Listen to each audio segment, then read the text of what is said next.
Welcome back to American Agenda. Bob Sellers here with Heather Childers. Arizona Governor Doug Ducey has declared an emergency at the border and is sending National Guard troops there. Even Arizona Democrats have supported that decision. And earlier in American Agenda, Representative Andy Biggs joined us to discuss the crisis at the border and what the National Guard will do once they are deployed. The Border Patrol agents are going to be acting like the police. They're going to make the stop. They're going to be the law enforcement. The National Guard are going to do things like provide support, whether it's working on vehicles, make sure the vehicles work. They can provide transport. They can provide documentation and backup. They're not going to be the first run to interdict these people, but they can provide support and view as well, so they can provide some scouting as well. Yeah, and scouting, Andrea, by the way, means they can go out into the surrounding areas there and find people that may have found their way across the river, across the Rio Grande, or across the border there in Arizona, and help them, even though they don't arrest people. But it shows you that they need the help down there at the border because they're being overrun. Of course they're being overrun. And what kind of help are they going to give? What are they going to do when they come across somebody outside? You hand them a voter registration card filled out for the Democrat Party. I mean, this is, I'm not celebrating the Republican Party for doing this today. I mean, this was absolutely feckless. You know, if Ducey's going to go out and make some announcement, you know, that he's bringing in the National Guard, he shouldn't be saying words like, I support the Biden administration.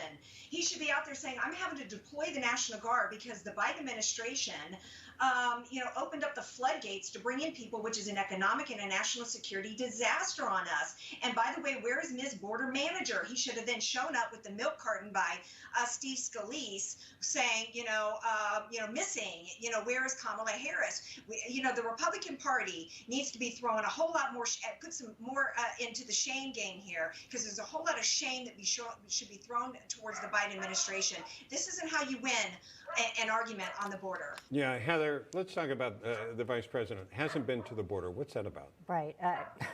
Wouldn't we all like to know, including, all of the people that are suffering as a result of all of these folks, record numbers of people that continue to cross the border. The Border Patrol, the agents only working at, last I heard, 25%. So now we do have to have the National Guard come down there and help as well. And as you know, Congressman Biggs said that they should have gone down there a lot earlier. Yeah. And then also the part about people crossing over that are now testing positive for COVID. So it's a huge issue. And on many different counts, the vice president does need to go down there if, in fact, she really is the border czar. Yeah, it seems, Dennis, that she's never really embraced this. Where is she? Yeah. I mean, let's face it. She hasn't been to the border in 28 days when she was appointed to be in charge of the border. The governor of Arizona calls in the National Guard, which is good, but it doesn't do anything with regard to the catch and release program that the Biden administration has. So, while the National Guard can provide the support, they can't enforce the jurisdictional needs that are there in order to keep these people from coming into our country and allegedly getting a notice to appear and never coming back to do that.